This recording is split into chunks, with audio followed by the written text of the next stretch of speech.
장로님들 찬양하는 거 좋으시죠? 네, 연습도 미리 하시고 고맙습니다.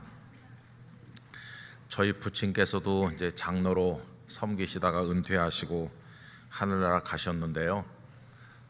교회 장로님으로 섬기는 게 이게 참 어렵습니다.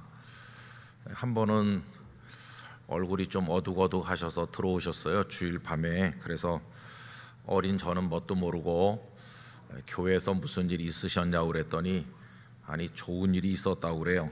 그래서 무슨 좋은 일이 있었습니까? 그러니까 그때 그 예배당이 자그마했거든요. 근데 이제 성도들이 많이 와가지고 앉을 자리가 없어서 참 많이 고생했습니다. 그래서 이제 장로님들이 모이셔가지고 어떻게 해결하는 게 좋으냐 갑론을박하다가 이제 그날 예배당을 저 뒤를 다 허물어 가지고 한 2배쯤 이렇게 땅은 있으니까 길게 늘려서 이제 증개축하기로 결정을 하셨다는 거예요.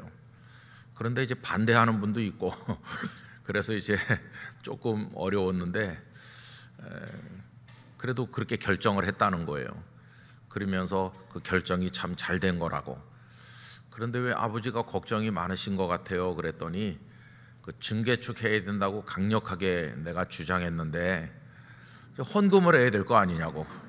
그래서 이제 결정하고 집에 돌아오면서 장로가 돼가지고 이걸 어떻게 이제 헌금을 바치고 해야 되는지 그래서 제가 그때 어렸는데 이 장로님이 되는 게 이게 어려운 거구나, 그 짐이 무겁구나, 그런 걸 이제 많이 느꼈어요. 그때는 뭐 잘 모르고 그냥 그렇게 느낀 건데 어머니랑 앉으셔가지고 걱정을 많이들 하시더라고요. 이걸 어떻게 우리가 헌금을 작정해서 감당해야 될까, 그런 염려도 하시고 뭐 그런 것뿐만은 아니죠. 교회에 어려운 일이 생기면은 정말 눈물도 많이 흘리시고 마음 아파하고 그런 경험을 옆에서 이제 많이 배웠어요. 근데 제가 목회를 하면서 보니까 장로님들의 짐이 참 무겁다는 생각이 들었습니다. 그래서 교회 뭐 기쁜 일이 있어도 장로님들이 그 기쁨의 뒤에서 수고를 많이 했기 때문에 그 열매로 이제 기쁨이 나타난 것이고, 어려운 일이 있어도 그걸 맨 앞에서 책임지거든요. 욕을 잡수셔도 장로님들이 제일 많이 잡수시고, 또 교회 시험 들면 성도들은 대뜸 목사 탓도 하지만 장로님 원망을 또 많이 하더라고요. 그래서 장로님으로 사는 게 참 어렵다, 그런 거를 이제 저는 목사고 같이 또 일하시는 장로님들 뵈면서 그런 걸 많이 느꼈어요. 여러분, 우리는 장로교회 교인으로 예수님을 믿고 있는데 장로교회는 장로님들이 교회 중요한 일들을 결정하시고 또 움직여 나가는 그런 구조로 되어 있습니다. 그래서 교회 여러 기관들이 다 중요하지만은 목사와 장로로 구성되는 이 당회가 평안하고 당회가 사랑이 넘치고 은혜가 넘쳐서 뭘 결정하면 성도들이 당회 결정을 100% 박수하면서 받을 수 있는 그런 교회가 돼야 이 교회가 평안하거든요. 우리 교단 헌법대로 하면은 목사도 장로로 돼 있어요. 그래서 목사는 목회하는 장로고 장로님은 치리하는 장로고, 그래서 우리 다 장로로서 이제 목사는 목회를 하고 이렇게 조금 그 역할을 다르게 했을 뿐이지 우리 장로교회는 장로로 이제 구성된다, 이렇게 돼 있어요. 그래서 우리 영락교회 성도 여러분, 장로님들을 위해서 기도를 많이 해주시길 바랍니다. 정말 기도 많이 해주셔야 됩니다. 영락교회 당회가 모든 교회 당회들 중에 모범되는 당회가 되도록 기도 많이 해주시기를 바랍니다. 장로님들이 다 신령하셔야 되고, 방금 부른 찬양이 은혜의 깊은 바닷속으로 들어가자는 건데 우리 당회부터 또 영락교회 성도 모두가 하나님의 은혜의 큰 바다로 나가는 그런 교회가 되기를 간절히 원합니다. 그래서 우리 교회가 행복해야 되고 주님의 복음이 가감없이 선포돼야 되고, 인간적인 것들은 우리 다 내려놓고 교회 머리 되시는 주님의 영광을 바라보면서 일사불란하게 달려가는 우리 교회가 되기를 간절히 원합니다. 여러분, 교회를 많이 사랑해 주시기 바랍니다. 요즘에 교회들이 얼마나 안팎으로 어려운 일을 당하는지 말로 다 할 수가 없어요. 교회가 정말 어렵죠. 윤석열 대통령이 얼마 전에도 우리나라 첨단 산업을 위해서 어디에다 뭘 하고 어디에다 뭘 한다고 엊그저께도 발표를 했어요. 그리고 또 한일 관계를 풀어보겠다고 십자가를 지는 마음으로 또 어려운 결정을 했다고 뉴스에 또 나오기도 하고 또 비난하는 사람도 있고 복잡해요. 대통령의 그 머릿속에도 여러 가지 국사가 한순간도 떠나지 않고 차 있을 텐데, 그렇다고 해서 윤석열 대통령이나 국무총리나 그런 행정기관의 장들이 요새 한국교회가 좀 어렵다던데 그러면서 막 비상회의를 열고 한국교회 후원 무슨 위원회를 만들고 그런 거 합니까? 일체 그런 거 안 합니다. 서울시장 산하에도 많은 기구들이 있지만은 영락교회를 돕기 위한 특별위원회를 만들자, 그런 거 안 합니다. 세상 사람들은요, 교회가 없어졌으면 좋겠다고 하는 사람들이 태반이에요. 교회를 누가 사랑합니까? 우리가 사랑하지 않으면 교회를 지킬 수가 없어요. 교회를. 여러분, 세상 사람들은 교회가 왜 있어야 되느냐고 말을 많이 하지만 우리는 교회 없이는 못 삽니다. 우리는 교회가 없으면 못 살아요. 다 아시지 않습니까? 가정이 없으면 우리가 태어나지도 못했어요. 그렇죠? 태어나지도 못했고 생존하지도 못해요. 가정에서 태어나서 거기서 부모님의 돌봄을 받고 성장해서 이제 사람 굿이라도록 어른이 되는 건데, 교회는 똑같은 곳이에요. 가정이 육체적인 피를 나누는 혈연으로 이루어진 그런 공동체라면 교회는 예수 그리스도의 보혈이 흐르는 하나님의 가정이 교회입니다. 육체가 가정에서 태어나는 것처럼 우리의 구원받은 하나님의 자녀로서의 우리의 영이 이 교회에서 태어나고 교회에서 양육을 받고 영양분을 받아서 여기서 성장하는 것입니다. 그래서 여기서 영적으로 성숙한 그리스도인으로 세워지는 것이고, 이 교회를 통해서 우리 모든 걸 해나가는 거죠.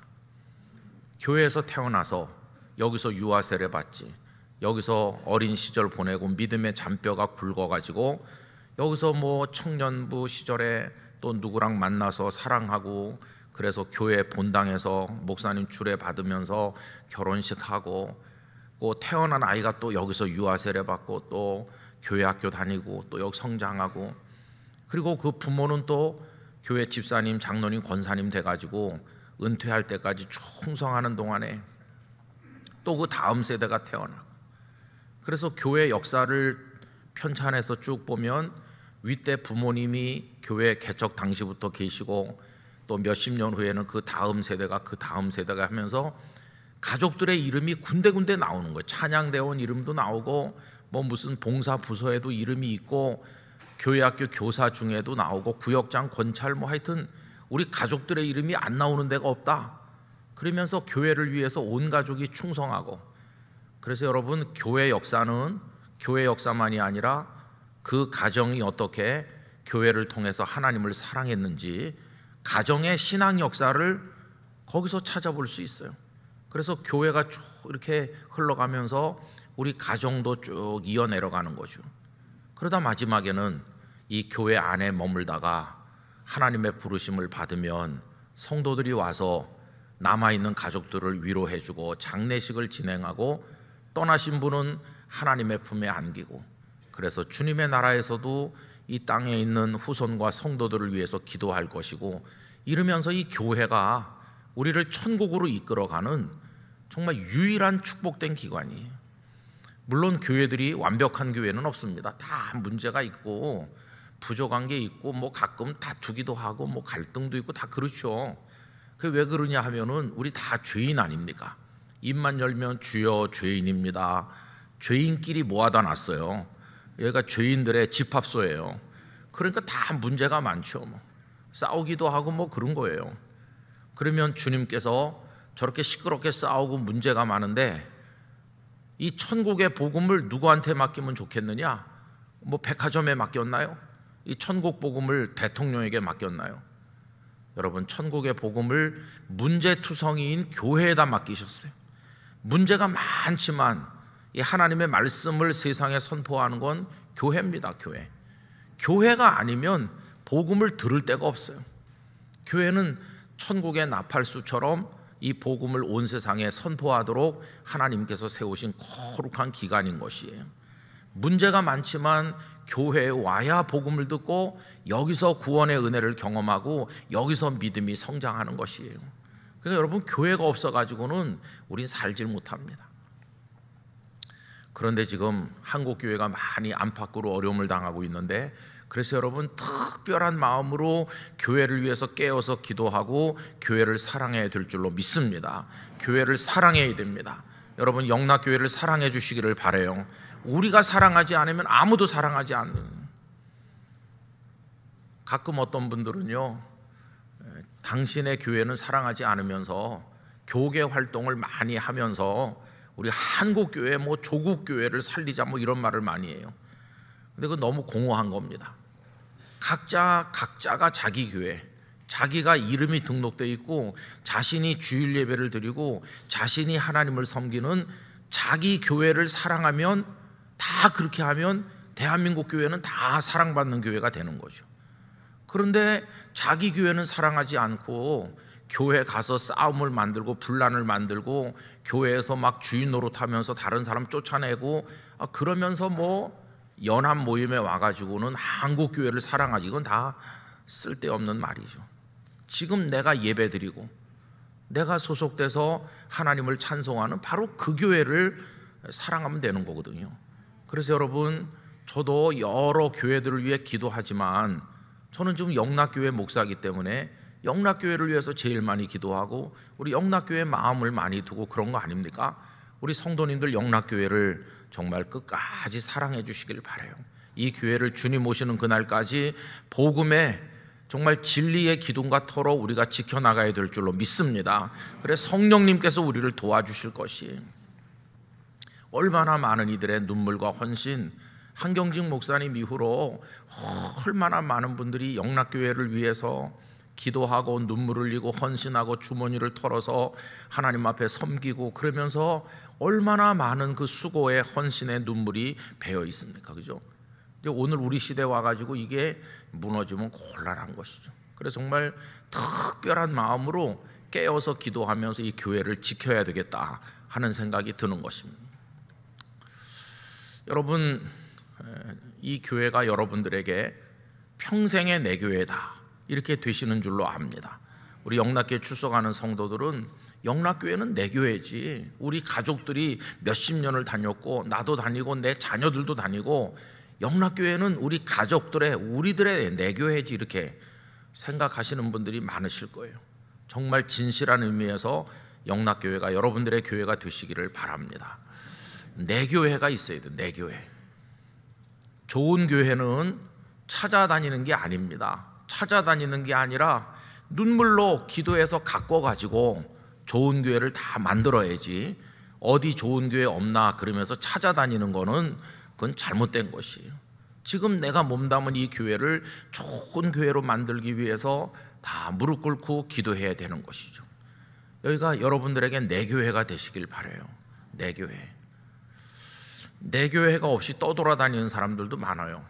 사실은 그게 참 불편한 겁니다. 내 교회가 있어야 돼요. 영락교회가 내 교회인가 아닌가, 내 교회라는 마음을 가지고 신앙생활 하는 분들은요, 예배당에 들어오면은 의자에 앉을 때 조금도 망설임도 없고 두려움도 없고 어색함도 없고 자기 집에 각자 아랫목에 가서 턱하니 편안히 앉듯이 들어오셔서 앉으시면 편안합니다. 여러분, 지금 여기 굉장히 불편하고 그렇습니까? 아니면 편안하십니까? 그냥 늘 들어와서 누가 뭐 보든지 말든지 그냥 당연하게 앉는 거예요. 그죠? 내 자리야 이렇게. 그게 이제 내 교회인 거예요. 얼마나 편안하면 앉자마자 주무시겠어요? 그래갖고 이렇게 여러분, 다른 교회 가면 우리 영락교회보다 예배당을 최근에 새로 지어가지고 더 정말 애들 말로 삐까뻔쩍하고 시설이 좋은 교회당들도 있지만 구경 삼아 가끔 가보긴 하지만은 앉으면 절대 잠이 안 옵니다. 왜? 내 교회가 아니니까. 그건 남의 교회니까 앉으면 뭐 이렇게 구경할 것도 많고 자리도 푹신하고 좋긴 좋은데 잠은 안 오는 거예요. 딱딱하고 그래도 영락교회 와서 앉아야 잠이 오지. 여긴 내 교회니까 그냥 편안한 거예요. 제가 이런 얘기 다른 교회 가서도 종종 하는데, 예배 시간에 주무시는 분을 절대 미워하지 말자. 왜? 여기가 내 교회니까 주무시거든요. 그런 분은 뭐 목사가 설교를 못했느니 잘했느니 말도 안 해요. 왜냐하면 푹 주무셨기 때문에 잘 몰라요. 목사가 제일 경계해야 될 성도가 눈 똑바로 뜨고 모든 설교를 다 받아 쓰는 사람. 다 받아 쓰면은요 다음번에 재탕도 못해요. 다 받아 써가지고 집에 가서 또 외우는 분, 참 이 무서운 성도고, 가끔씩 주무시기도 하고 그러면은 다음에 또 해도 잘 몰라요 그분은. 근데 어쨌든 내 교회는 편안해야 됩니다. 여러분 교회 마당만 밟아도 여러분의 마음에 주님의 사랑의 바람이 불어 들어오길 바랍니다. 참 좋다, 우리 교회. 멀긴 해도 내가 정말 광역버스 타고 지하철 타고 그 밀리는데 운전해가지고 힘들지만 여기 오면 너무 좋아. 여기가 내 교회야, 천국 가는 그날까지. 이게 있어야 되는 거죠. 그 다음에 내 교회는요 생각만 하면 눈물이 납니다. 눈물이. 은혜롭고 교회가 이렇게 편안하고 행복해도, 야, 이런 교회, 내가 어떻게 이런 교회를 다니게 됐을까? 감사해서 눈물이 나고, 또 거기 사랑하는 이들이 있잖아요. 권사님, 집사님들 정말 형제 자매보다도 더 가깝고, 누구에게도 말 못하는 속사정도 얘기하고 기도해 주세요 이렇게 하고, 그런 이들이 있는 걸 생각해 보면 좋아서 눈물 나고, 또 교회 어려운 일 있으면 마음 아파서 눈물 나고. 근데 눈물이 바싹 마르고, 요새 이 교회가 왜 좀 이렇게 시끄럽지? 딴 데 알아봐야 되겠네. 그 사람은 이 교회 교인이 아닌 거예요. 딴 데 알아보는 사람은. 그래서 정말 이 교회가 내 교회라는 생각을 하는 분은 이 교회 성도가 다 떠나도 주님, 제가 마지막 한 사람이 돼서 엎드려 부르짖겠습니다. 그런 의식을 가진 사람이 이게 내 교회 의식을 가진 거죠. 그리고 내 교회 그런 분들은 이제 교회를 위해서 지갑을 열어도 아깝질 않고, 더 못하는 게 아시고 그냥 교회를 사랑하는 마음이 들고, 그래서 헌신하고 막 새벽부터 나와서 섬기고 그냥 내 몸을 아끼지 않고 충성하고 그런 거죠. 지금 영락교회는 그런 분들이 많아요. 수십 년째 은퇴하는 그날까지 찬양대 자리를 지키고, 교회학교 교사를 자리를 지키고, 구역장 권찰님으로 금요일 날마다 나오시고, 뭐 집에서 그냥 할 일이 없는 분들이 아니시잖아요. 그런 분들 보면 정말 너무나 귀한 분들이죠. 돌아가신 이중표 목사님 말씀을 종종 합니다마는, 그분은 이런 얘기했어요. 행복한 목사가 누군가? 행복한 목사는 어떤 성도를 볼 때 그 성도님으로 인해서 눈물이 나는 목사가 행복한 목사다. 그 목사님 이렇게 얘기하시더라고요. 하나님, 저 같은 목사에게 얼마나 많은 복을 주셔서 저렇게 훌륭한 성도님이 앉아있는 자리에서 설교를 하게 하십니까? 믿음으로는 저 집사님이 나한테 설교를 해야 되는데, 저렇게 훌륭한 집사님이 듣는 가운데 나같이 부족한 목사가 설교를 하게 해주시다니, 저야말로 세상에서 제일 행복한 목사입니다. 이런 말씀을 종종 하셨어요. 성도를 바라보면서 눈물 나는 목사, 너무나 기뻐서 감사해서 그런 목사가 행복한 목사고, 또 성도들은 반대로, 야, 우리 교회 어떻게 저런 목사님들이 있을까? 그 목사님들을 보면서 성도들이 기뻐서 또 눈물을 흘리면은 그 성도가 또 행복한 성도라고, 그런 말씀을 자주 하셨어요. 우리 영락교회 세월이 흐르는 동안에 또 누가 오셔서 교육자가 되시고, 또 그 교육자가 떠나고 그 다음 교육자가 오시고, 이렇게 하더라도 이 영락교회 안에서 그런 아름다운 관계들이 끝까지 이어져 나가기를 원하는 것입니다. 우리 교회를 사랑해야 되고, 이 교회를 지켜야 되고, 그리고 교회를 위해서 뜨겁게 기도해야 됩니다. 기도. 제가 이런 얘기를 들었어요. 성경을 쭉 읽다 보면 하나님께서 이스라엘을 가리켜서 목이 곧은 백성이라고 하잖아요. 목이 곧은, 뻣뻣하고 하나님 앞에 엎드리지도 않고 부르짖지도 않잖아요. 뻣뻣해요. 근데 그 목사님이 이렇게 표현하더라고요. 하나님께서 목을 꺾기 전에 무릎을 꺾어야 된다고. 좀 말이 살벌하긴 하던데, 근데 그 실감이 났어요. 하나님이 이놈 봐라 그러면서 그 교만한 목을 꺾기 전에 무릎을 스스로 하나님 앞에 꿇어야 된다는 거예요.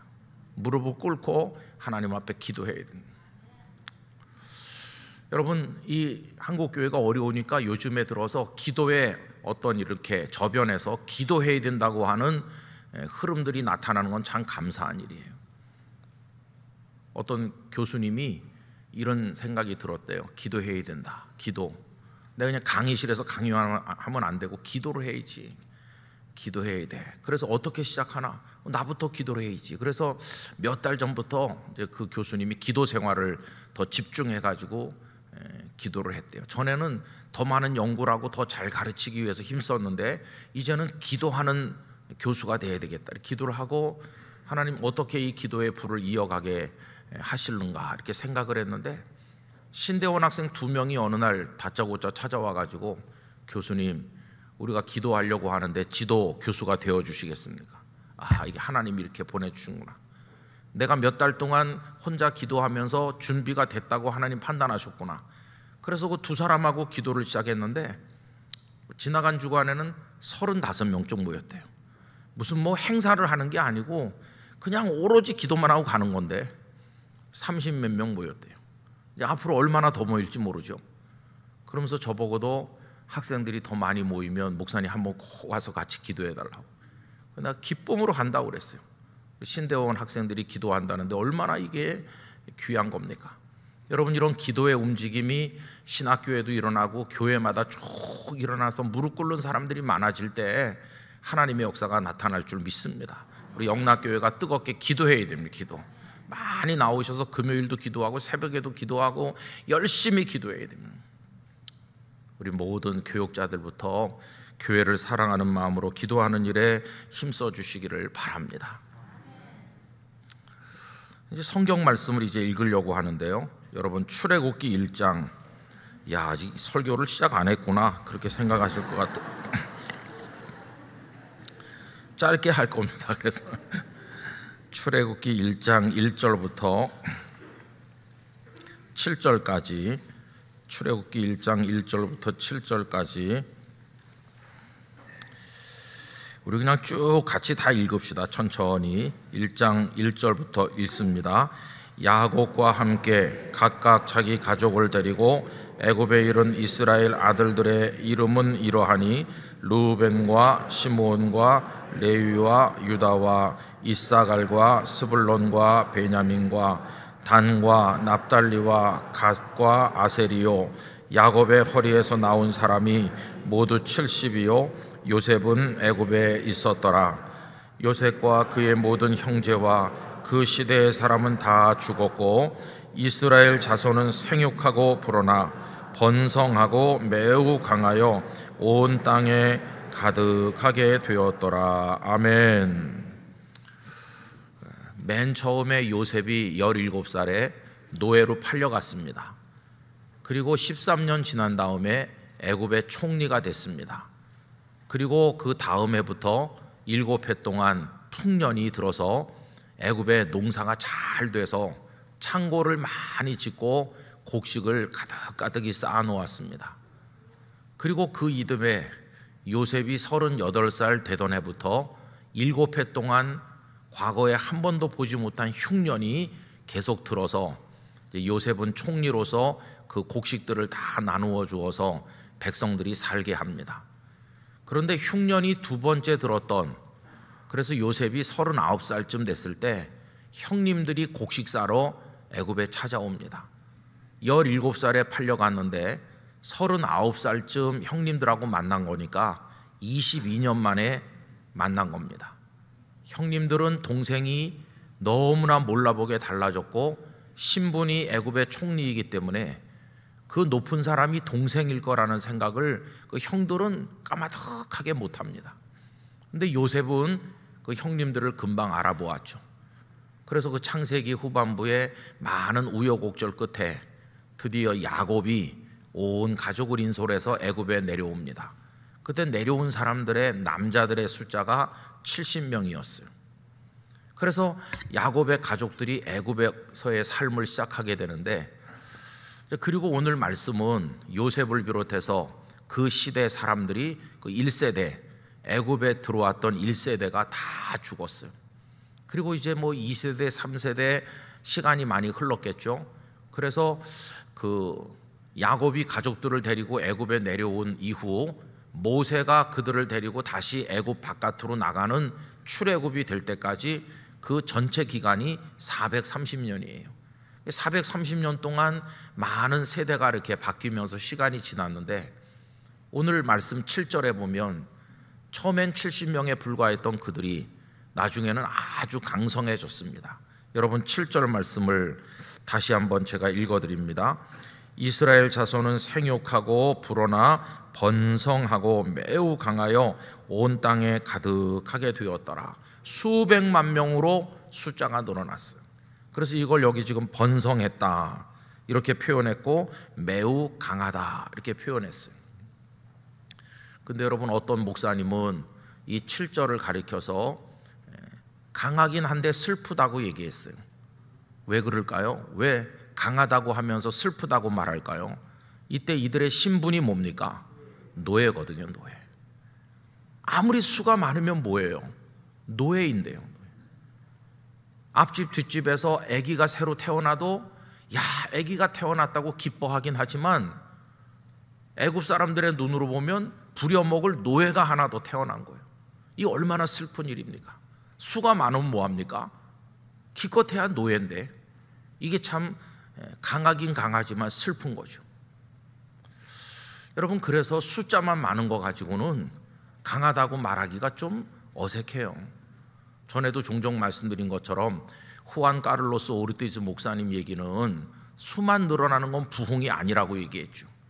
그러면서 그분이 공동묘지 얘기를 한다고 그러지 않습니까? 꾸준히 부흥하는 데가 공동묘지라고, 계속해서 새 가족이 등록하는 데가 공동묘지라고. 근데 공동묘지는 이게 죽은 거 아니에요. 죽은. 그러니까 그건 수는 늘어나지만 부흥이라고 말할 수 없어요. 여러분, 그 속에 뭔가 생명에 약동하는 뭔가 창조적인 열매를 맺고 그런 게 있어야 이게 부흥이지, 그냥 수만 늘어나면 이거 부흥이 아닌 것이죠. 우리 영락교회는 다른 교회에 비해서 우리 교단 안에서 성도가 많이 모이는 교회들 중에 하나 아닙니까? 다른 교회들은 우리 교회를 와 이렇게 생각해요. 여러분, 우리 한국교회가 얼마나 취약한지 우리 대한예수교 장로회 통합교단에 속해 있는 교회가 거의 10,000개쯤 돼요. 10,000개. 그런데 제일 큰 교회부터 가장 작은 교회까지를 차례대로, 그 성도 숫자를 차례대로 쭉 이렇게 놓았을 때 정중앙 한 10,000여 개 가까운 교회 중에서 딱 그 순위가 중앙쯤 오는, 가운데쯤 오는 한 5,000번째쯤 되는 교회 성도가 몇 명인지 아세요? 성도가 50명 정도밖에 안 돼요. 그러니까 우리 교단에 속해 있는 교회 중에 절반은 50명 안 돼요. 50명. 한 30명 아래로 내려가면 교회 자립을 못합니다. 최소한의 교회 유지를 못해서 미자립 교회가 돼가지고 다른 교회들이 이렇게 도와드려야 되는 그런 어려운 교회가 되는 거죠. 그럼 여러분, 교인이 1,000명 정도 되는 교회는 그 순서가 어느 정도 될까요? 교인이 1,000명 정도 되는 교회는요, 우리 그 한 10,000여 개 교회 중에서 굉장히 앞입니다. 우리 영락교회 같은 교회는 우리 교단에 몇 개 있을까요? 우리 영락교회 같은 교회는 우리 교단 전체를 통틀어서 요 몇 개밖에 안 돼요. 몇 개요? 서너 개 안에밖에 안 돼요. 그러니까 영락교회가 우리 교단 안에서 아주 큰 교회죠. 그러면 우리가 수가 많으면 그 수를 많은 걸 보고 사람들은 우와 그러는데, 여러분 7절처럼 되면 큰일이에요. 7절. 수는 많지만 노예일 뿐이었잖아요. 저는 우리 영락교회가 그런 영적 굴레에서 다 벗어나야 되고, 우리 모든 성도들이 어른부터 아이들까지 살아서 펄펄 뛰는 성령의 충만한 성도가 돼야 된다고 믿습니다. 각자가 다 살아 일어나야 돼요. 하나님의 은혜가 어떤 것인지를 맛을 보아야 돼요. 그리고 깨어서 기도하고 하나님께서 나와 같이 계시다, 하나님 안에서 난 두려움이 없다, 그 하나님을 경험하는 성도들이 되셔야 합니다. 그런 걸 사모해야 되는 것이죠. 노예로 계속 있으면 안 되는 거죠.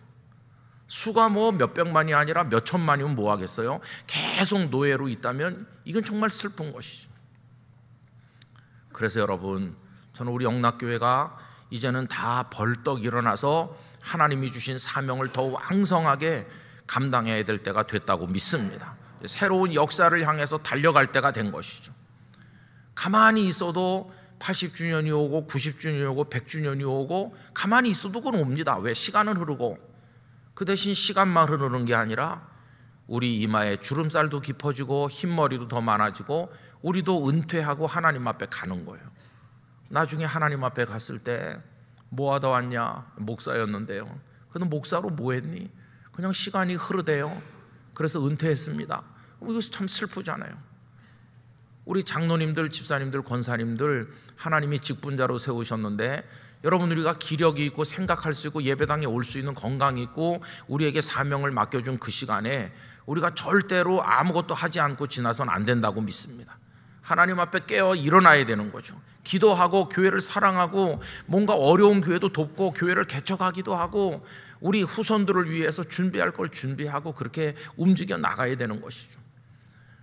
여러분, 80주년 그 비전위원회를 만들어서 여러 분과를 만들고 거기 여러 가지 사역들을 우리가 배정을 했는데 가만히 들여다보시면 안 해도 되는 건데 하는 게 하나도 없어요. 이 변화되는 사회 속에서 영락교회가 여기서 존재하면서 계속 예배 공동체로, 복음 공동체, 선교 공동체로 섬겨 나가고 여기서 주님의 일을 하려면 다 필요한 거, 어차피 해야 될 것들을 그냥 80주년이라는 이름으로 묶어가지고 여기다 늘어놨으니까 뭐가 굉장히 많은 것 같은데 해결하지 않으면 안 되는 것들이 다 있는 거예요. 근데 뭐 허락하시지 않으면 안 되는 건데 하나님이 허락하실 때까지 하는 대로 하고 그 다음에 또 90주년 이어서 하고 우리 후손들이 또 이어서 하고 하나님께 맡기고 하는 건데 중요한 것은 우리가 이 자리에 있을 때 가만히 있어서는 안 된다는 것이. 하다가 넘겨줘야지. 아무것도 안 하다가 이제 너희들이 해봐라 이렇게 해갖고는 안 되는 거죠. 그리고 우리 부끄러운 세대가 되는 거니까 우리가 열심히 하다가 후손들한테 너희가 계속해라 이렇게 해야 되지, 아무것도 안 하다가 그들 보고 하라고 하기에는 지금 우리 교회 학교나 우리 후손들이 너무 취약하잖아요. 앞으로 출산 절벽 아래서 교회 학교 어린이들도 점점 없어지는데 그들이 하기를 기다리기에는 너무나 이게 딱하잖아요. 여러분, 지금 우리가 마지막 기회를 붙든 세대라고 생각합니다. 우리 지금 이 세대가 뭔가를 하지 않으면 그 다음엔 할 수 없을 거예요. 힘이 이미 없었거든요. 지금 하지 않으면 안 되는 거예요. 이영훈 목사님, 여의도 순복음교회 이영훈 목사님 설교를 들었는데 가슴이 뜨거워지더라고요. 그 목사님이 이런 얘기 하셨어요. 1993년, 94년 그때를 딱 지정해서 말씀하더라고요. 1993년, 94년이 그 순복음교회가 여의도로 옮겨갔을 때거든요. 그러면서 그 목사님 말씀이 여의도로 옮겨왔을 때 73년, 74년 이러면서 그때 제가 그게 기억이 나요. 왜 그러냐면 그 전에 여의도로 옮겨가기 직전 72년 그 서대문에 있을 때 그 72년이 제가 중학교 3학년이었거든요. 제가 얼굴이 다 돌아가고 몸이 마비돼가지고 몇 달 동안 병명도 모르고 고통받던 때가 뭐 72년이거든요. 그 72년에 서대문에서 조용기 목사님이 설교하고 하실 때 어느 수요일날 가서 같이 예배드리고 다 일어나서 그 병든 자를 고쳐달라는 기도를 드리시고 그날 밤에 하나님이 고쳐주신다는 응답을 받았다는 사람이 저 혼자였었거든요. 그게 72년도였어요. 그리고 저는 정말 주사 한 대 맞은 게 없이 한 보름 이후에 완벽하게 몸이 다 풀려났고 말을 할 수 있게 됐고 모양이 똑바로 돌아왔거든요. 그때 이후로 지금까지 살고 있고 그날 밤 기억이 생생해요. 하나님께서 저를 위해 동원한 수천 명의 엑스트라 그분들이 박수를 쳐주고 그날 주인공은 저 혼자였어요. 일어난 사람은 저 혼자였거든요. 그리고 그 이듬해 이제 여의도로 간 거예요. 근데 그 목사님이 그 얘기를 말씀하시면서 여의도로 옮겨서 순복음교회가 거기 있을 때 많은 성도들이 와서 줄을 서서 들어가서 예배드리고 바깥에 또 줄을 쭉 서가지고 예배 마친 사람들이 나가길 기다려서 나가고 또 들어가면서 그때 그렇게 했었다고 그 73년 4년 얘기를 말씀하면서 그런데 지금은 다 어디로 갔는지 없다고. 그 이영훈 목사님 말씀이 그래요. 하나님은 여전히 역사하시는데 우리가 왜 이렇게 됐는지 모르겠다 그러면서 그 성도들로 하여금 열심히 우리가 기도하고 하나님의 역사를 바라보자, 그런 설교를 최근에 하셨어요. 그 설교를 들으니까 정말 가슴이 뜨거워지더라고요. 여러분, 그 목사님의 얘기를 그대로 영락교회에다가 적용할 수 있다고 저는 생각합니다.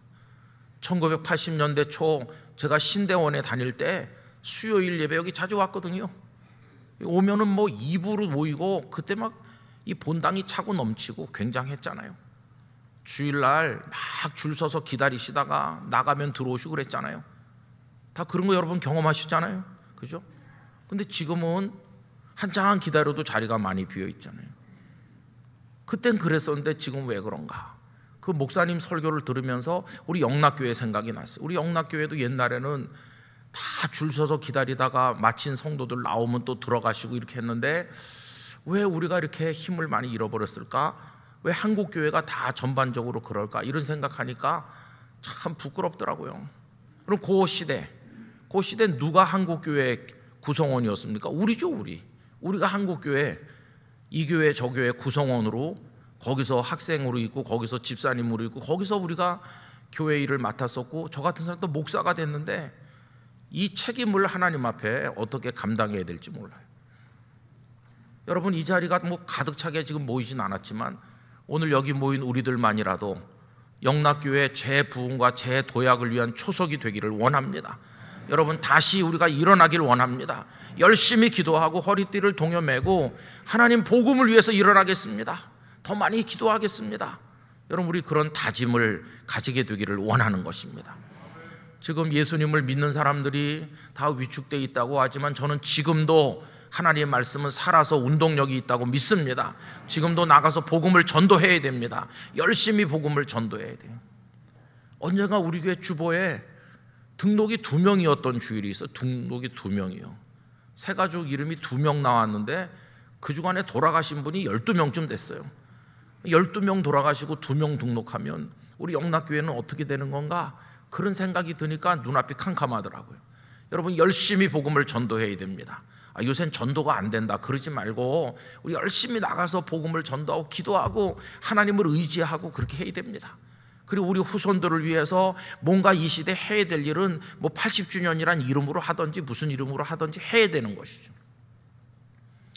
하나님의 성령께서 도우시면 할 수 있을 줄로 믿습니다. 할 수 있다 하시니는 주님의 능력, 그 주 하나님이시죠. 능력의 하나님이 할 수 있다 이렇게 말씀하시잖아요. 여러분, 주께서 허락하시면 우리가 할 수 있게 될 줄로 믿습니다. 그래서 우리 교역자들도 기도하고 장로님들 다 용기 내셔서 일어나고 모든 성도들이 한 덩어리가 돼서 교회를 위해서 기도하고 모두가 뜨거운 가슴으로 출발하여 나가기를 원합니다. 80주년 하기 위해서는 재정도 많이 필요하기 때문에 교회 살림 사시는 분들이 재정 운영도 잘 해야 될 것이고 그동안에 쓰지 않았던 것들도 잘 활용하는 지혜도 모아야 되고 또 우리들이 특별 헌금도 하고 그래야 되는데 얼마나 필요할지는 아무도 모르는 거죠. 우리가 뭐 어마어마한 걸 하면 어마어마하게 들 거고 그렇지 못하면 또 뭐 적은 걸로도 할 수 있고 그런 건데 그래도 우리가 헌금을 어느 정도는 해야 되지 않나. 그래서 제가 우리 교역자들에게는 한 300억 정도는 목표로 헌금을 해야 되는 거 아닌가. 그렇게 저 혼자 얘기를 했더니 우리 목사님 전도사님들이 헌금을 작정하셨어요. 우리 교역자들이 그거의 1%는 우리 교역자들이 한다. 교역자들이 뭐 교회에서 받는 사례비가 뻔하잖아요. 그래도 우리 부목사님들 전도사님들이 1%는 감당하시겠다고. 그래서 이제 교회가 그 헌금하는 방법을 곧 정하면 우리는 시작할 겁니다. 우리 교역자들이 먼저. 저도 작정을 했어요. 저도 이제 저대로 또 이제 할 것이고 우리 장로님들도 하시고 그래서 우리 힘 닿는 대로 뭐 억지로 가서 어디서 뺏어다 낼 수는 없고 우리 있는 대로 하나님 허락하신 대로 그냥 믿음으로 하면 되는 거예요. 믿음으로. 그렇게 해서 기도하면서 여러분 하나님의 교회를 후회 없이 사랑하다가 때 되면 하나님 부르시면 하늘나라 가는 거죠. 마지막에 사랑해야 될 사람을 사랑하지 못한 걸 제일 후회하면서 눈을 감는다고 하는데 우리가 하나님의 부름 받을 때 교회를 사랑하고 섬기라고 우리에게 직분 주셨는데, 그때 그냥 시간 다 보내고 쓸데없는 논쟁한다고 갈등하면서 교회를 어렵게만 만들고, 주님을 위해 내가 흘린 눈물이 뭐가 있고 헌신이 뭐가 있나, 그거 후회하지 말고 우리가 하나님 주신 기회를 잘 붙들어 충성하길 원합니다. 그 영락교회가 저는 반드시 부흥할 거라고 믿습니다. 다시 일어날 수 있어요. 우리를 이 서울 장안 한복판에 두신 이유가 다 있을 거라고 믿습니다. 사통팔달이라서 맛있는 음식이 있는 식당은 멀어도 다 가는 것처럼, 여기 하나님의 역사가 있으면 영의 갈증을 느끼는 사람들이 다 오게 될 줄로 믿습니다. 그래서 저는 머지않은 장래 또 줄 서서 다시 예배당에 들어오고 이 모습이 재현되기를 간절히 바라고, 우리의 손을 다 펴서 어려운 교회들을 다 도와드리고 나눠드리고, 지난 12월 달에 경상북도 봉화에 그 연합 집회를 가니까 우리 장로님들께서 목사님 그냥 가지 말고 거기 어려운 교회들을 좀 도우시죠. 그래가지고 3천만 원을 그 시골에, 정말 깡시골에 어려운 교역자들을 좀 도왔거든요. 그 경상북도 봉화 쪽 성도들은 영락교회를 잘 모릅니다. 그랬는데 이번에 그 봉화 쪽에 영락교회가 그냥 붐이 일어났어요.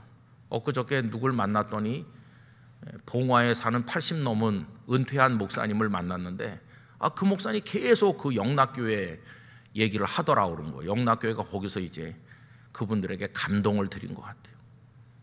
2주간 초에 제가 영도 28년 동안 목회하던 곳에 가서 그 60개 교회 연합 부흥회를 하게 됐는데, 지난 주일 여기서 잠깐 장로님들 모이셨을 때 또 갑자기 거기도 빈손으로 가지 말고 어려운 교회들이 있을 텐데 좀 도우면 좋겠다고, 그래서 그냥 뭐 즉석에서 얘기만 조금 말씀하셨는데, 그래서 마지막 수요일 저녁에 영도의 목사님들이 60여 명 나와서 특별 찬양을 하고, 그 자리에서 그 영락교회 성도들의 헌금을 그곳에 이제 전달하는 행사를 했어요. 그분들이 얼마나 감사해 하는지 몰라요. 여러분, 어려운 교회가 있는 곳에 영락교회 성도들의 눈물과 기도가 계속해서 닿기를 원합니다. 하나님께서 그렇게 하라고 우리에게 기회를 주셨다고 저는 믿습니다. 여기서 그냥 우리 등 따뜻하고 배부르고 그냥 우리끼리 잘 지내다가 그렇게 하라고 주신 건 아닌 것 같아요. 그래서 목사인 저부터 더 많이 기도하고 하나님 앞에 매달리도록 하겠습니다. 성도 여러분, 우리 영락교회를 사랑합시다.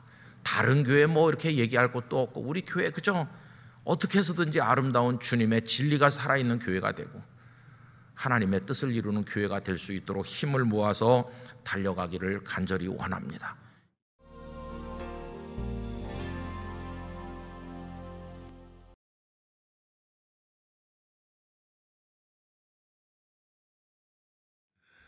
고맙습니다.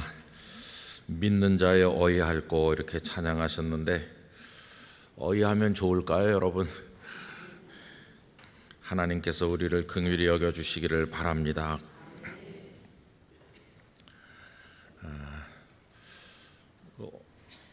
한 2, 3년 전에 어떤 목사님, 수원에서 목회하시는 목사님께서 우리 교계 신문에 글을 쓰셨는데, 제가 그 글을 읽었습니다.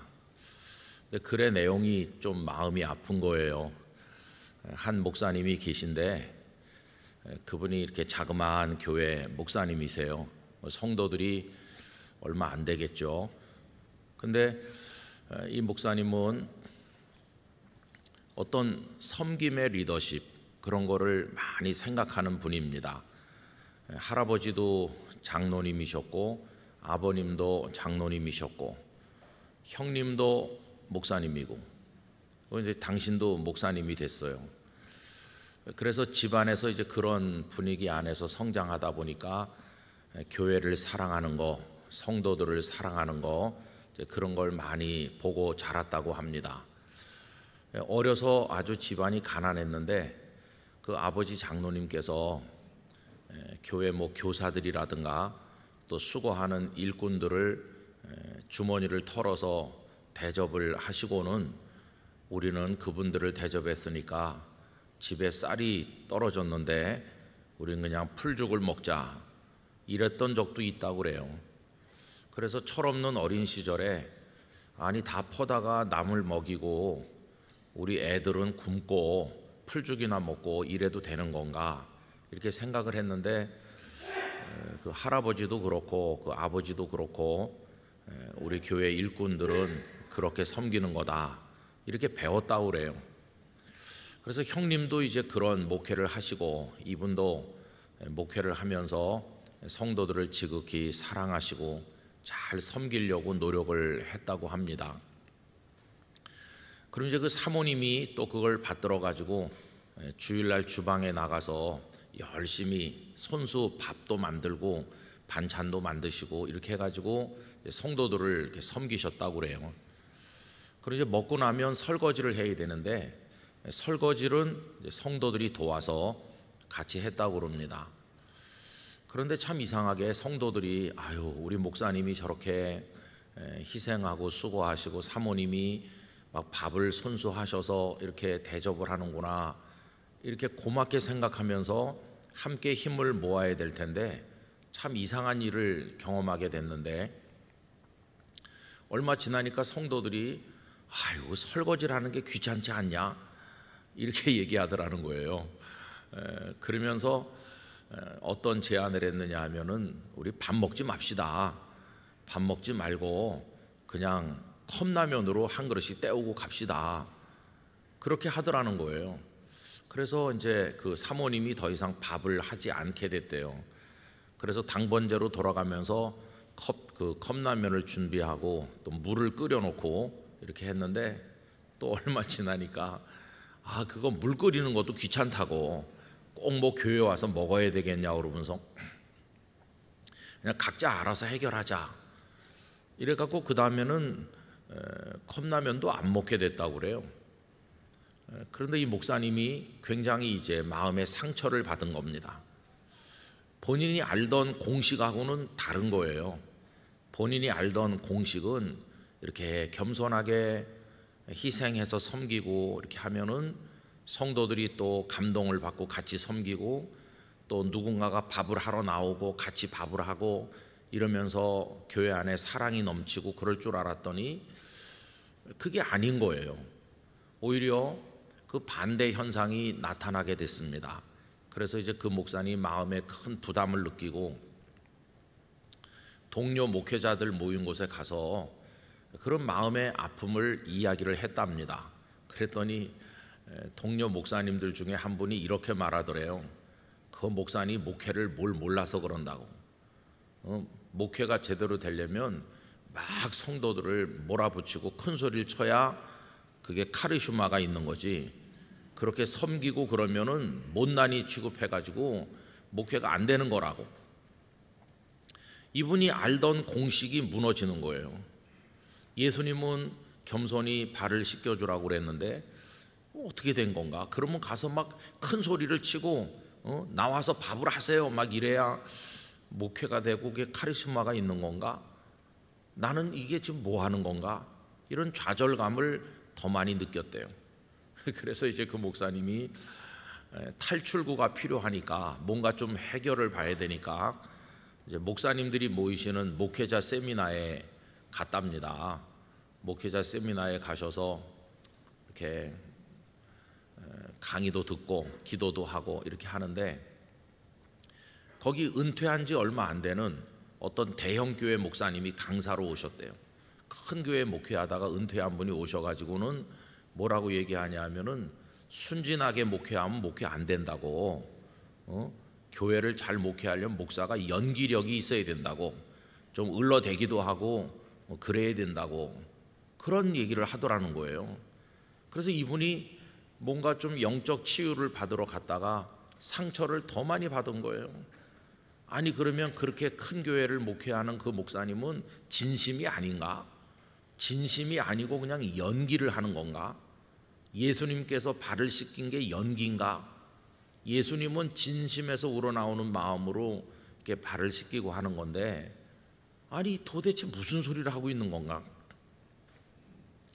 그래서 한없이 자기가 못나고 무능한 것처럼 좌절감을 느꼈다는 것이에요. 여러분 어떻게 생각하십니까? 이 얘기를 들으시면서 참 영적으로 너무 많이 왜곡되어 있죠. 만약에 그 강사로 오신 목사님의 말이 현실 속에 실제로 벌어지는 거라면 참 슬프잖아요. 진심도 아니면서 성도들 앞에서 열심히 인체하고 성도들을 막 이렇게 독려하고 몰아가고 그래가지고 그게 연기를 해가지고 그래서 성도들은 거기 또 속아가지고 뭔가 이렇게 마음을 모아서 열심히 해가지고 그 교회에 오는 사람이 많다면 그게 진짜 교회라고 말할 수가 있겠습니까? 그런 목회자를 세상 사람들은 능력 있다고 그래요. 와, 저 목사님은 그냥 성도들 앞에만 서면 펄펄 뛰고 그냥 성도들의 마음을 싹 이렇게 사로잡는다고, 정말 유능한 설교자라고 그러면서 박수를 보내는데 그게 능력인가? 그리고 이제 그 목사님이 받은 상처는 나는 뭐냐 이게, 나는 진짜 무능한가? 그런 좌절감을 깊이 느꼈다는 거예요. 여러분, 저는 성경 말씀을 쭉 읽으면서 제가 첫날도 예수님은 연약한 사람을 사랑하시고 천국은 연약한 사람을 불러서 떡을 먹게 하는, 그게 이제 하나님 나라기 때문에 하나님 앞에서 우리가 연약한 자 의식을 가지고 나는 약한 자입니다. 그래서 다윗이 나는 가난하고 궁핍하오니, 나는 가난하고 슬퍼오니 이렇게 한 것처럼 우리도 그렇게 하자고 첫날 말씀드렸고 어제도 또 한 번 말씀드렸죠.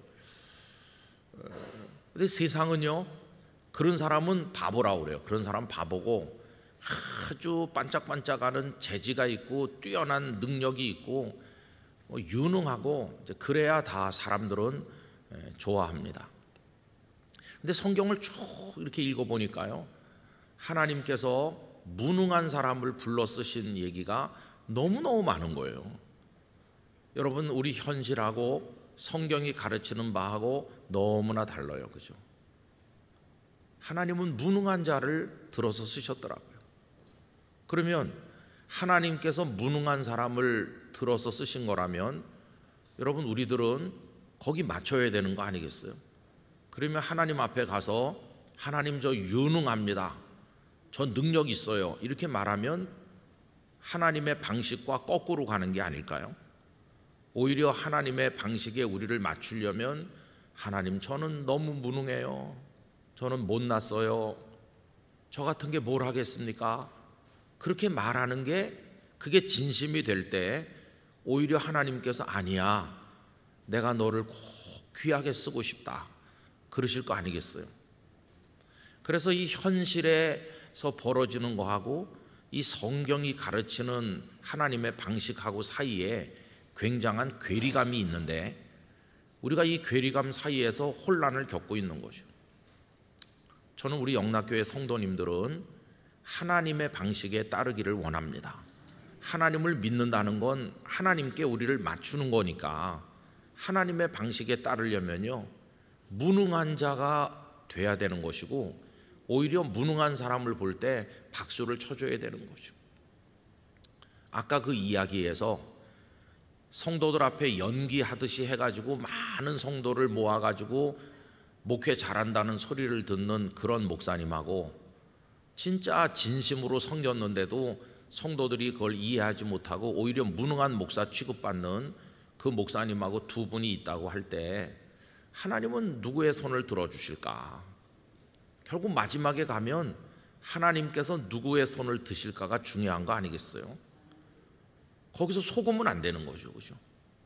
거기서 속으면 곤란한 거죠. 그래서 여러분, 우리는 구약 성경에 큰 높은 거봉과 같은 인물인 모세를 생각하면서 우리가 늘 하는 얘기지만 모세가 능력이 충만해 보이던 나이 40에 자기가 의욕을 가지고 이스라엘 백성을 위해서 나섰을 때는 왜 하나님께서 그를 쌀쌀맞게 외면하시고 미디안 광야에 가서 40년 동안 완전히 사가버린 사람처럼 뭐가 다 사가서 없어지듯이 그렇게 된 다음에서야 그를 부르셨는가? 이게 하나님의 방식이라는 걸 우리가 알아야 됩니다. 여러분, 우리 영락교회 성도님들 중에도 지난 6달 동안 어떤 분들은 야, 내가 그래도 괜찮은 능력자구나, 내가 그래도 이렇게 해가지고 돈도 많이 벌었고 뭔가 됐구나, 이렇게 짜릿한 기쁨을 맛본 분도 물론 계시겠지만 아마 상당한 성도님들이 이렇게 나는 못났지, 이런 좌절감도 많이 느끼셨을 거예요. 능력이 없는 자기 자신을 생각하면은 자존감이 무너지는 거죠. 사람들 많은데 가고 싶지도 않고, 남들이 괜히 나를 비웃는 것 같고, 그런 거죠. 이건 일반 성도님들이나 목회자들이나 비슷한 것 같아요. 어떤 목사님에게 우리 모임에 좀 오세요, 좀 오셔서 같이 얼굴 좀 봅시다, 이렇게 하면은 이 핑계 저 핑계 대고 안 와요. 근데 이제 거기 모인 분들이 그 목사님 좀 이상한 것 같아, 왜 안 오지? 이렇게 그분을 잘 이해하지 못해요. 그리고 뭐가 그렇게 바쁘단 말이야, 이렇게 말해요. 근데 사실은 그 목사님 바쁠까요, 안 바쁠까요? 안 바쁘죠. 안 바빠. 안 바쁜데 왜 안 올까요? 그냥 바쁘다는 거는 핑계고, 진짜 속 마음은 자존감이 무너져서 나 당신들 틈에 가서 있고 싶지 않다, 더 괴롭다, 나 혼자 있는 게 편해, 이런 거죠. 그런데 이제 그분의 그 마음을 잘 읽지 못하는 게 우리의 무심함이죠. 근데 여러분, 그렇게 좌절되어 있는 사람을 하나님은 사랑하시더라는 거예요. 불쌍히 여기시고. 제가 이제 출애굽기 3장과 4장을 쭉 보면 한마디로 말하면 요즘 쓰는 용어로 하나님과 모세가 밀당을 하는 거예요. 밀당. 그래서 밀고 땡기는 일이 계속되고 있어요. 우리 한번 3장부터 확인해 보실까요? 3장 9절을 보십시오. 하나님께서 그에게 사명을 주십니다. 3장 9절 제가 읽어보겠습니다. 이제 가라, 이스라엘 자손의 부르짖음이 내게 달하고 애굽 사람이 그들을 괴롭히는 학대도 내가 보았으니. 10절은 같이 읽겠습니다. 이제 내가 너를 바로에게 보내어 너에게 내 백성 이스라엘 자손을 애굽에서 인도하여 내게 하리라. 이게 뭡니까? 사명이죠. 사명. 너 가서 내 백성 인도해, 이렇게 하셨어요. 그랬더니 11절 모세가 딱 거절하는 거예요.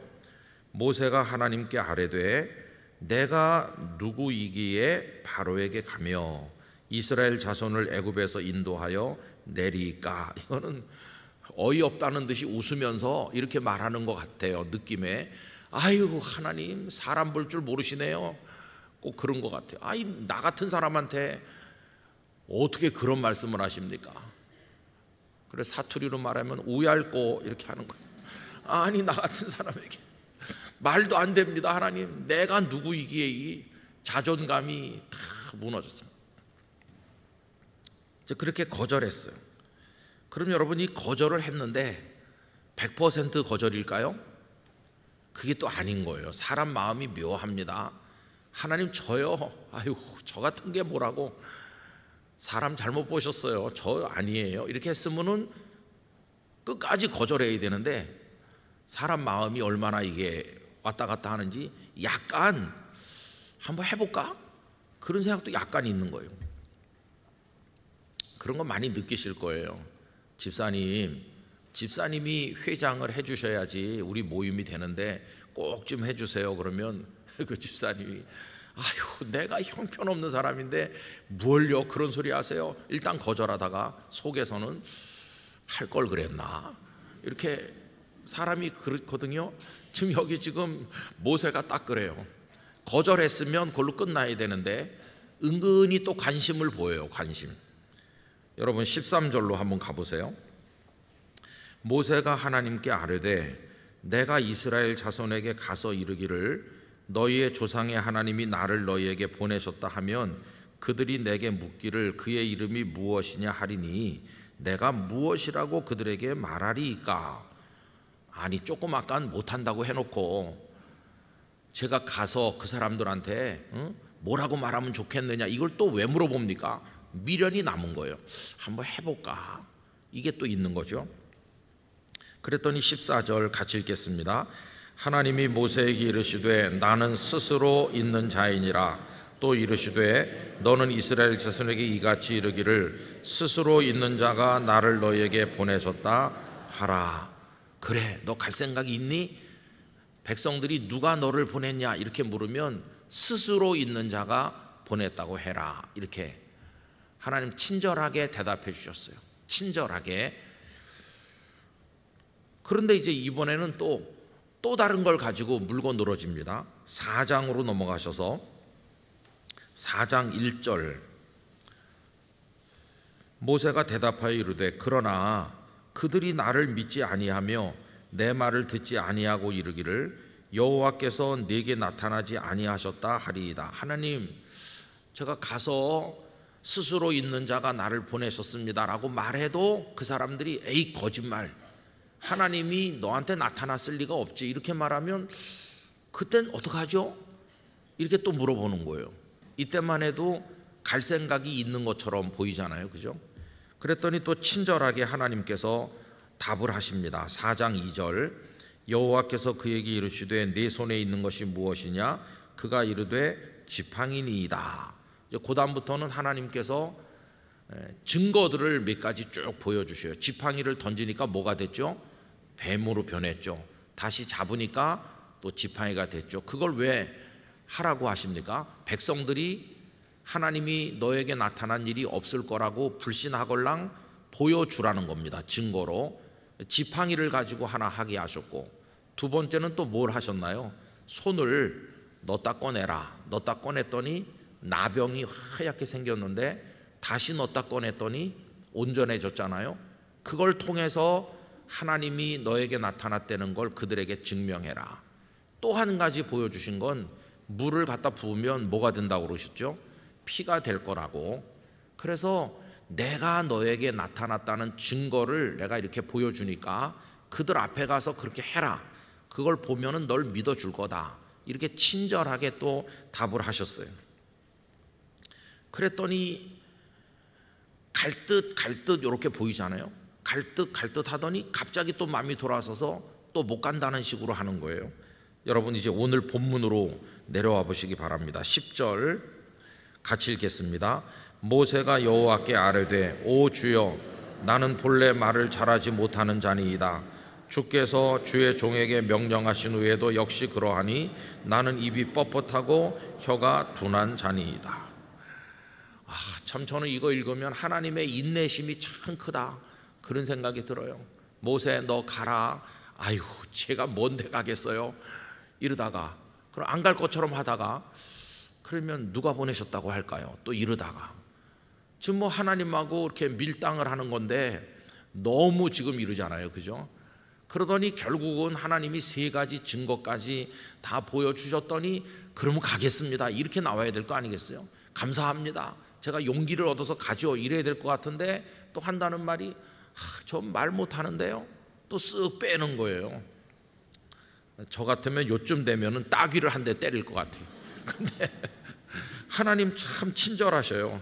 11절 말씀 가보시면 또 그를 설득하시는 거예요.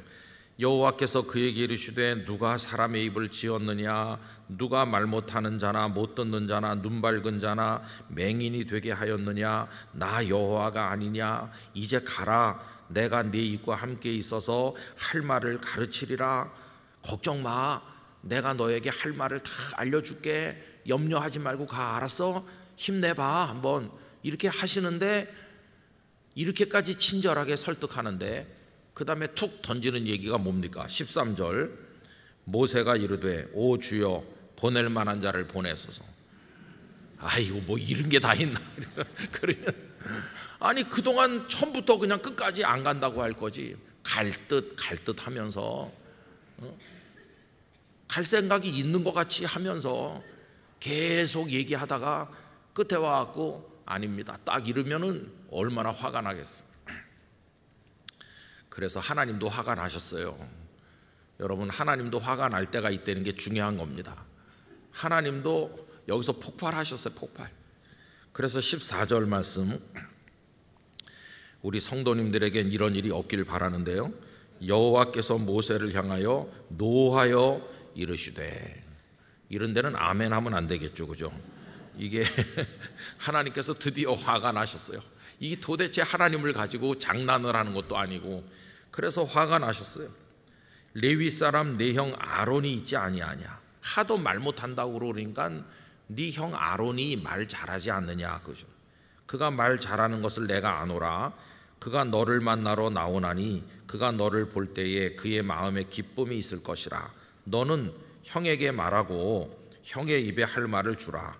내가 네 입과 그의 입에 함께 있어서 너희들이 행할 일을 가르치리라. 그가 너의 형이 너를 대신하여 백성에게 말할 것이니 그는 내 입을 대신할 것이요 너는 그에게 하나님같이 되리라. 하다 안 되니까 하나님은 아론까지 동원하셨어요. 네 형이 말 잘하니까 네 형이 다 하게 하고 넌 그냥 옆에 서 있기만 해라. 너는 그냥 옆에 서 있기만 해. 그런데도 이 모세는 마음이 흔들리는 거예요. 여러분, 여기서 우리가 보는 게 뭡니까? 한없는 무기력증, 한없는 무능함을 보는 거죠. 생각이 없는 건 아닌데 한번 해볼까? 그러다가 아유 뭘 하겠어? 이러는 거예요. 아까 처음에 말씀드렸던 그 목사님, 거룩한 의욕을 가지고 성도들을 이렇게 섬기고 했더니 나중에 돌아온 얘기는 무능한 목사로 낙인이 찍히는 거예요. 무시당해요, 성도들에게.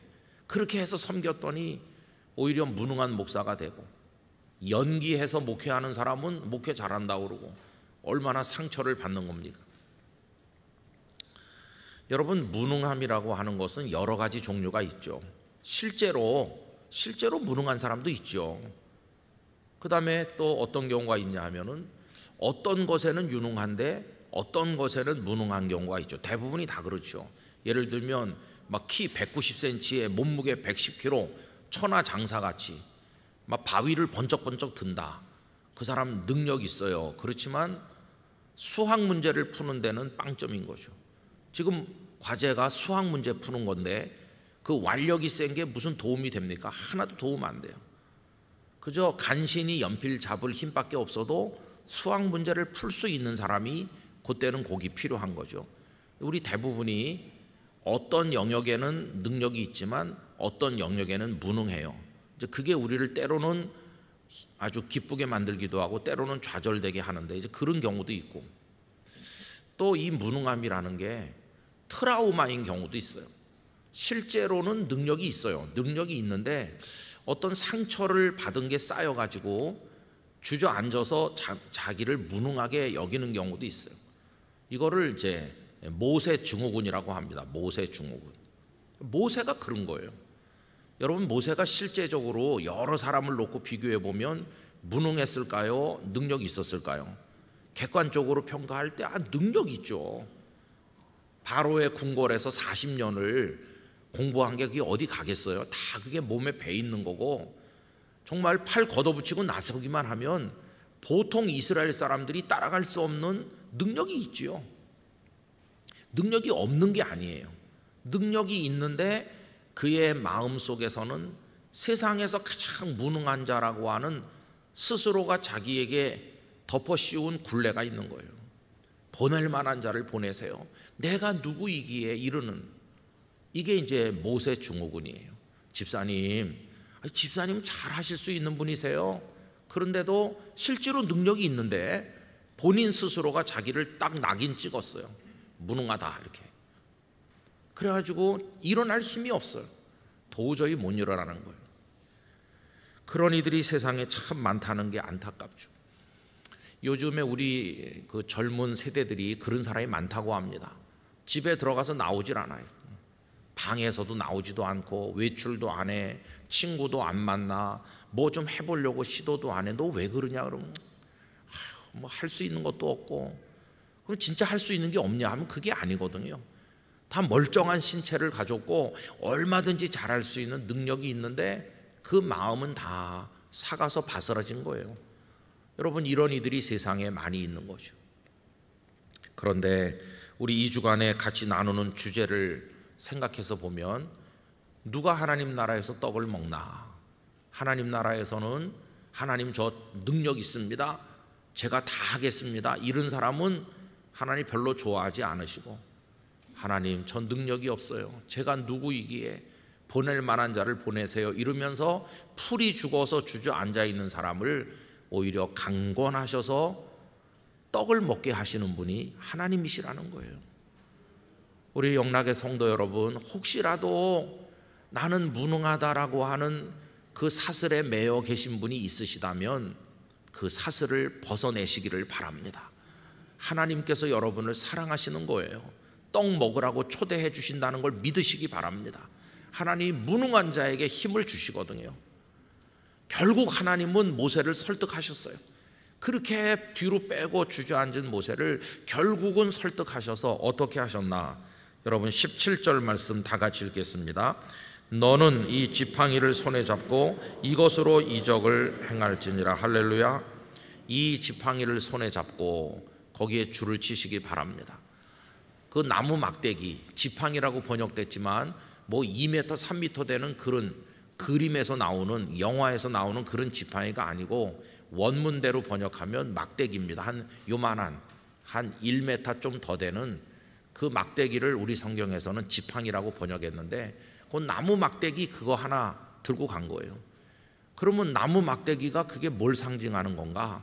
하나님을 붙드는 거예요. 이 지팡이가 상징하는 건 하나님이었어요. 하나님. 그래서 여러분 쭉 내려가셔서 20절로 가보실까요? 20절에서는 이 지팡이를 놀랍게 표현했습니다. 다 같이 읽어봅시다. 모세가 그의 아내와 아들들을 나귀 위에 태우고 애굽으로 돌아가는데 모세가 하나님의 지팡이를 손에 잡았더라. 할렐루야. 여기다가도 줄을 치시면 좋겠어요. 아까는 그 지팡이를 이 지팡이라고 그랬어요. 이 지팡이가 마른 막대기였어요. 그냥 모세가 가지고 있던 모세의 지팡이였어요. 그런데 그 무능한 자 모세를 하나님의 손이 딱 잡으시니까, 모세의 인생을 하나님이 잡으시니까 모세가 능력 있는 주의 종이 된 것처럼 이 마른 막대기가 하나님의 능력의 도구가 된 거예요. 그래서 이걸 이제는 더 이상 이 지팡이라고 안 하고 하나님의 지팡이라고 바꿔 부르는 거예요. 이제는 하나님의 지팡이를 모세가 잡았다는 건 하나님은 모세를 손으로 잡으셨고 모세는 하나님을 잡았다, 그런 뜻이에요. 모세가 하나님을 붙드니까 이제 더 이상 그는 무능한 자로 주저앉은 사람이 아니라 하나님 안에서 할 수 있는 사람이 됐어요. 하나님을 놓으면 못해요. 그러나 하나님을 붙들면 할 수 있어요. 내게 능력 주시는 자 밖에 있으면 아무것도 못하지만 내게 능력 주시는 자 안에 있으면 우리가 뭐든지 할 수 있는 줄 믿습니다. 하나님을 딱 붙드는 것이. 여러분, 저 같은 목사도요, 지난 6달을 살면서 어떤 때는 야 그래도 내가 제법 하는 것 같지 이렇게 생각될 때도 있고 한없이 형편없이 생각될 때도 있어요. 이게 뭐 하루에도 여러 번 이렇게 변하는 거죠. 그렇지만은 그 속에서도 어떻게 하루하루를 견디면서 버티고 감당할 수 있나? 그건 믿음이죠. 믿음. 하나님 나를 붙들고 계신 줄 믿습니다. 그 믿음이 우리를 일어서게 하는 것이고 나는 하나님을 붙드는 거예요. 모세가 그 지팡이를 붙들고 볼 때마다 무슨 생각했을까요? 하나님의 지팡이다. 난 하나님을 붙든 거다. 이게 더 이상 마른 막대기가 아니다. 하나님이 나를 붙들고 계신 줄 믿습니다. 하나님은 나를 붙들고 나는 하나님을 붙들고 이제 그러면서 가는 거예요. 자신 만만해서 간 게 아니라 겁에 떨면서 가는 거예요. 여러분, 막 힘이 넘쳐서 의욕이 충만해서 강단에 서는 게 아니라 두려운 마음으로 떨면서 올라오는 목사와 똑같아요. 무능하지만 하는 거예요. 무능하지만 승리할 수 있는 것이. 여러분, 무능한 자에게 하나님은 힘을 주신다. 그래서 이사야 40장 28절 너는 알지 못하였느냐 듣지 못하였느냐 영원하신 하나님 여호와 땅끝까지 창조하신 이는 피곤하지 않으시며 곤비하지 않으시며 명철이 아니없으시며 피곤한 자에게는 능력을 주시며 무능한 자에게는 힘을 더하시나니. 할렐루야. 우리가 무능하지만 하나님 힘 주실 줄 믿습니다. 그래서 이 지팡이 가지고 갔어요. 바로 왕이 비웃었어요. 바로 왕이 모세와 아론을 보면서 웃었어요.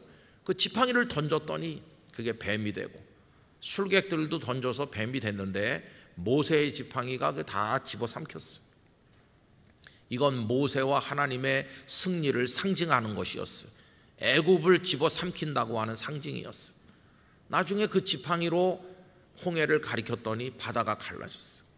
여러분, 그 지팡이는 마른 막대기가 아니라 무능한 자에게 주신 하나님의 능력이었어요. 우리가 살아갈 수 있는 거 하나님의 능력 때문인 줄로 믿습니다. 능력 있기 때문에 사는 게 아니라 무능하지만 하나님 안에서 살아가게 된다고 하는 것이죠. 최근에 우리가 수요 2부 기도회 때 사도행전을 보는데 산헤드린 공에 끌려가셨잖아요. 베드로와 요한이. 그 쟁쟁한 사람들 앞에서 발발 떨고 그래야 되는데 베드로와 요한이 할 말 다 하는 거예요. 할 말 다 하고 기탄 없이 말한다. 전에 개역성경은 그렇게 말했죠. 그랬더니 그들이 깜짝 놀랐어요. 그냥 무식한 평범한 사람들인 줄 알았더니 그게 아니거든요. 그럼 여러분, 베드로와 요한이 무슨 석학입니까?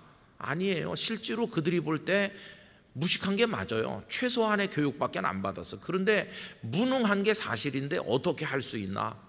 하나님의 성령이 그들 속에 역사하셨기 때문이에요.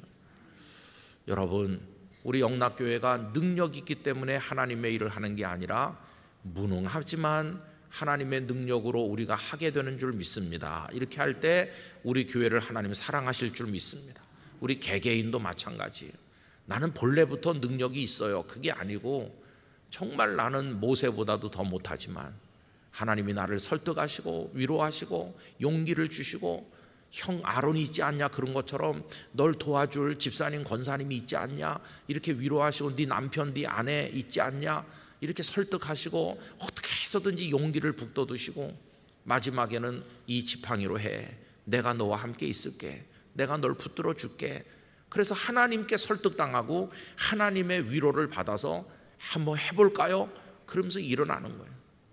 그래서 어떤 목사님의 표현대로 그리스도인들의 모든 승리는 무능한 자의 승리라고. 무능한 자의 승리, 얼마나 역설적인 얘기입니까? 능력이 없는데 열매를 맺는 거예요. 그게 하나님께서 거기 같이 하시기 때문이죠. 제가 이제 어떤 글을 하나 읽었는데요. 이거 그렇게 몇 년 안 된 얘기입니다. 몇 년 안 된 얘기인데 아마 한 3, 4년, 4, 5년 된 것 같아요. 어떤 목사님께서 부산 지역에서 목회하시다가 은퇴하셨어요. 이분 감리교 목사님이십니다. 근데 그 아들이 쓴 거예요. 아버지가 목회 은퇴할 때 아버지를 존경하는 마음으로 아들이 쓴 글이에요. 그 아버지는 참 충성되셨다고 그래요. 25살에 이른 나이에 집사가 됐고, 아마 그 감리교단에 옛날에 일찍 되는 방법이 있었던 것 같아요. 30살에 또 그 아버지는 그 다음 직분을 받으셨고 그렇게 했어요. 그랬다가 이제 목회를 시작을 했는데, 그래서 그 부산 지역에서 2개 교회를 27년 동안 목회하셨대요. 아마 한 교회에서 10몇 년씩 하신 것 같아요. 근데 좀 뒤늦게 목회를 시작하셨다고 그래요. 뒤늦게. 그리고 그 이후에 얼마나 가난한지, 정말 가난했다고 그래요. 그 아버지가 25살에 집사, 30살에 감리교회에는 남자도 권사가 됩니다. 우리 안수 집사랑 비슷한 건데 30살에 권사, 35살에 아버지가 장로 되고 그 다음에 이제 목회를 시작하신 거예요. 가난한 목사가 되고 작은 교회 목사가 되셔서 얼마나 고생을 했는지, 3남매가 그 아들 셋이 있었던 것 같아요. 3형제가 있었는데 그 고생했던 얘기를 쭉 썼어요. 형님이 학교에다가 그 옛날에 월사금 낸다고 그러는데 그걸 돈을 못 내가지고 형님이 그 교실 맨 뒷자리에 가서 쪼그리고 앉아 있어야 되고, 자기는 급성 간염이 됐는데 병원에서 빨리 입원시키라고 그랬는데 돈이 없어가지고 아버지가 집에서 석 달만 기도하자 그래 자기를 병원에 안 데려갔대요. 그런 얘기도 거기 나오고, 풀죽도 못 먹던 얘기도 나오고, 고생을 많이 했대요. 그리고 아버지는 설교를 잘 못하셨대요. 그냥 그 아버지 설교는 너무나 그냥 뭐 이렇게 대단한 설교가 아니었고, 또 교육자도 뭐 여러 명 있는 교회도 아니고, 아버지는 그냥 환경 미화 목사였다, 이렇게 그 아들이 아버지를 평가했어요. 주일날은 그냥 떠듬거리면서 설교하시고 평소에는 그냥 늘 교회 청소 혼자 다 하니까 우리 아버지는 환경미화 목사였다고. 그러면서 간신히 어려운 교회를 이렇게 버티면서 눈물을 흘리면서, 그런데 그 아들이 이렇게 썼어요. 아버지의 70평생은 강단에서는 설교를 잘 못했지만 아버지의 70평생이 가장 감동적인 한 편의 설교였습니다. 그래서 아버지가 은퇴할 때 이 아들들이 막 감동을 받고 우리 아버지 같은 분은 없다. 그러면서 하나님께서 그 아버지의 눈물의 기도를 응답하셔서 제때 학교도 못 다니고 그렇게 가난했던 그 아들 셋이 다 잘 됐다는 얘기를 끄트머리에 쓰고 있어요. 우리 형님은 아마 삼성전자를 말하는 것 같아요. 우리 세계 1위의 S전자라고 하는, 거기서 잘 나가고 있는 것 같아요 지금. 그 다음에 이 글을 쓰신 본인은 병원을 개업한 의사가 되었고, 동생 하나는 한의사가 됐고, 그래서 그 삼형제가 하나님의 축복을 고스란히 많이 받았대요. 그런데 그 지방회, 우린 노회라고 하지만 감리교는 지방회라고 하는 것 같아요. 거기서 그 아버지를 성자라고 하면서 감리사로 추대를 했대요. 만장일치로. 우리 같은 경우는 노회장이라고 그러는데 감리사로 추대를 했지만 그 아버지는 나는 정말 무능하기 때문에 교회들을 감독할 자격이 없다고 그러면서 사양하셨대요. 그 있는 대로 다 털어서 헌금하시고 그렇게 하시고 드디어 우리 아버지께서 은퇴하셨다. 그러면서 그 아버지의 평생 고생하셨지만 하나님을 사랑했던 그 목회를 아들이 감동을 받아가지고 글을 길게 썼어요. 여러분, 저도 그 글을 읽으면서 참 많은 감회를 느꼈습니다. 저는 그래서 그 글을 읽으면서 이 모세 얘기를 읽으면서 이렇게 표현해 보고 싶어요. 축복받은 무능함이라고. 축복받은 무능함이에요. 예수님께서 이런 말씀하셨죠. 마태복음 7장 22절에 보면 유능하다고 했던 사람들의 무능함을 이렇게 말합니다. 제가 읽어보겠습니다. 그날에 많은 사람이 나더러 이르되 주여 주여 우리가 주의 이름으로 선지자 노릇하며 주의 이름으로 귀신을 쫓아내며 주의 이름으로 많은 권능을 행하지 아니하였나이까 하리니. 이게 뭡니까? 유능한 자들의 자랑이에요. 주님, 우리가 능력이 있잖아요. 제가요 선지자 노릇도 했고요, 제가 귀신 들린 자도 쫓아냈고요, 뭐 이런 식으로 자기가 능력 있었다고 자랑하는 거예요. 능력 있는 자. 그런데 능력 있는 자의 무능함이 뭘까요? 천국문에서 무능한 거예요. 천국문에서. 그때 내가 그들에게 밝히 말하되 내가 너희를 도무지 알지 못하니 불법을 행하는 자들아 내게서 떠나가라 하리라. 천국문이 딱 닫히고 나니까 그렇게 유능하다고 하던 사람이 문을 열 수가 없어요. 천국문을. 그때는 가장 불쌍한 무능자가 되는 거죠. 그 무능함은 저주받은 무능함이죠. 멸망하는 무능함이 되는 거예요. 그러나 아까 어느 아들이 아버지를 존경하면서 쓴 그런 글에 나오는 그 아버지 목사님은 세상에서는 무능해 보였는지 모르지만 축복받은 무능함이에요. 축복받은 무능함. 저주받은 무능함은 천국문에서 거절당하는 거고, 축복받은 무능함은 세상에서는 고통받았지만 천국문에서 환영받는 거예요. 그래서 하나님 나라에서 떡을 먹는 사람이 되는 것이에요. 여러분, 어떤 게 진짜일까요? 저는 우리 6달 동안 영락교회 성도들 중에서 많이 실패하시고 많이 주저앉으셔서 나는 무능하다 이렇게 상처받은 분들이 계시다면 진심 어린 위로를 드리고 싶어요. 여러분들의 무능함이 무능함으로 끝나지 않고 축복으로 바뀌기를 원합니다. 하나님을 신뢰하시기 바랍니다. 무능한 자에게는 힘을 더하시는 하나님이세요. 무능한 자를 억지로라도 설득해서 세우시고 일을 맡기시고 해보라고 하시고 내가 너와 함께 있겠다고 하시고 와서 떡 먹으라고 하시는 분이 우리 하나님이세요. 여러분, 하반기가 된다고 연약하고 무능하던 우리가 뭐 갑자기 전능자가 되겠습니까? 하반기에도 우린 여전히 무능할 거예요. 여전히 잘 못하는 것도 많을 거예요. 그러나 이제 우리가 하나님 안에서 태도가 바뀌어야 되는 것이에요. 나는 무능할지라도 하나님은 전능하신 줄 믿습니다. 그 믿음으로 일어서시기를 바라는 것입니다. 하나님의 차리신 떡이 식기 전에 믿음으로 달려와서 그 떡을 먹고 힘을 내서 우리도 하나님이 주신 지팡이 들고 나가야 되는 것이에요. 당당하게 가슴을 펴고, 우리는 힘이 없지만 하나님이 계시잖아요. 여러분, 그렇게 해서 우리 영락의 성도들이 하반기에는 담대하게 여러분의 인생을 살아가시기를 바라고, 주님 맡겨주신 사명도 잘 감당하시게 되기를 바랍니다. 저는 요즘에 새벽에 참 행복해요. 교구별로 나오셔서 이렇게 하시고, 성동 강진교구 고맙습니다. 내일은 또 어떤 뭘 하실까 기대가 많이 돼요. 제 정보를 어저께 입수했더니 막 율동을 준비하는 그런 교구도 있다고 그러는데, 하여튼 감사해요. 또 영상으로 보시는 분들이 많은데, 하여튼 영상으로 보시든지 어떻게 하든지 하나님의 은혜가 여러분의 심령에 임하시기를 바랍니다. 그래서 다 영락교회 성도의 하반기에 풍성한 배부름을 얻고 용기를 내서 다 하나님의 식탁에서 출발하기를 간절히 축원합니다. 기도하겠습니다. 아버지 하나님, 모세는 무능했습니다. 아니, 유능한 사람이었지만 무능함에 굴레에 사로잡혀 일어서지 못하고 있었습니다. 마음이 아주 없진 않았지만 용기는 없었습니다. 그러나 하나님은 그를 설득하시고 또 설득하시고 위로하시고 증거를 보여주시고 또 꾸지람도 하시고 아론도 보내주시고, 그래서 일어서게 만들어주시고 그의 손에 하나님의 지팡이도 들려주셨고 무능한 자가 승리하도록 이끌어 주셨습니다.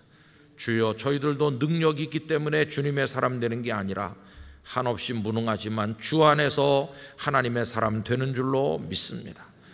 마지막에 천국문에서 거절당하는 저주받는 유능함이 아니라 아버지 하나님, 하나님 안에서 축복된 무능함을 경험하는 저희들이 될 수 있도록 은혜를 베풀어 주시옵소서.